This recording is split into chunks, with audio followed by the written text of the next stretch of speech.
राम राम मंडळी, नमस्कार. कशा आहात तुम्ही? आज मी तुम्हाला सांगणार आहे एक छानशी गोष्ट. चला आपण पाहूया गोष्ट. झालं असं की पार्वती माताला आंघोळ करायला जायचं होतं, पण महालाच्या बाहेर कोणच नव्हतं पहारा द्यायला. पण त्यांनी पार्वती माताने नंदीला बोलवलं आणि नंदीला सांगितलं, तू बाहेर पहारा दे आणि कोणाला आतमध्ये पण नको येऊन देऊस. पार्वती माता आंघोळीला गेली. मग थोड्या वेळात तिकडे शंकर भगवान आले आणि मग नंदीने त्यांना थांबवलं, तरी शंकर भगवानने त्यांना धक्का देऊन त्या आतमध्ये गेले. मग पार्वती माता नंदीला खूप जास्त ओरडली. मग पार्वती माता विचार करते, तो नंदी तर शंकर भगवानचा सेवक आहे, तो तर त्यांचाच ऐकणार, तर मी पण एक बालक निर्माण करते जो की सगळं माझंच ऐकेल. तर असा विचार करून पार्वती माता तिच्या अंगाच्या मळापासून एक बालक निर्माण करते आणि बालकाचं नाव ठेवते गणेश. आपण त्याला गणपती बाप्पावरून बोलतो, हो की नाही? मग गणेशला सांगते, तू बाहेर पहारा दे, मी आंघोळ करायला जाते आणि कोणाला आतमध्ये पण नको येऊन देऊस. मग पार्वती माता आंघोळ करायला निघते. तेवढ्यात तिकडे शंकर भगवान येतात. शंकर भगवान गणेशला सांगतात, मला आतमध्ये जायचंय. आणि गणेश बोलतो, नाही, माझी माता आतमध्ये आंघोळ करत आहे, तुम्ही मला इथेच थांबावं लागेल.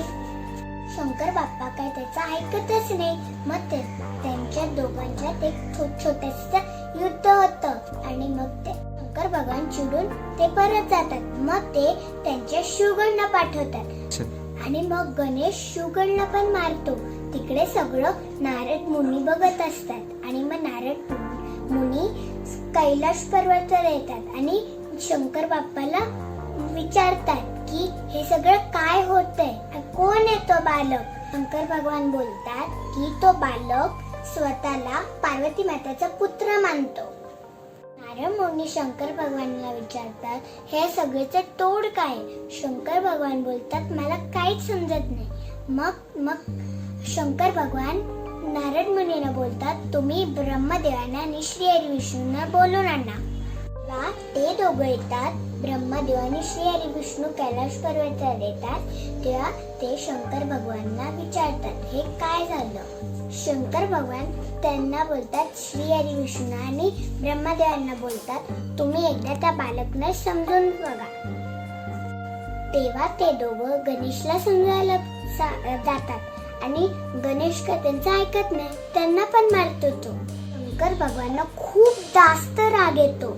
म्हणून शंकर भगवान त्यांच्या त्रिशूलने गणेशची गळा कापतो. मग तिकडे पार्वती माता येते आणि पार्वती माताला कापलेलं डोकं बघून तिला खूप जास्त राग येतो आणि मग ती एक मंत्र बोलून नवदुर्गाचं रूप घेते. मग नंतर शंकर भगवान श्रीहरी विष्णूला सांगतात, तुम्ही जंगलमध्ये जा आणि जो पण कुठला सगळ्यात पहिला प्राणी भेटेल त्यांचा गळा कापून आणा. ते गरुडावरून जंगलात जातात आणि सगळ्यात पहिला प्राणी त्यांना हत्ती दिसतो. त्यांचा गळा कापून ते गरुडावरून कैलाश पर्वतावर जातात आणि ती कापलेलं डोकं गणेशला लावतात आणि गणेशला लावल्यानंतर तिकडे महादेव येतात आणि गणेशला जीवित करतात. मग सगळे मिळून आरती करतात आणि शिवगण पण काय काय वाजवतात. ते कोण होता माहितीये का?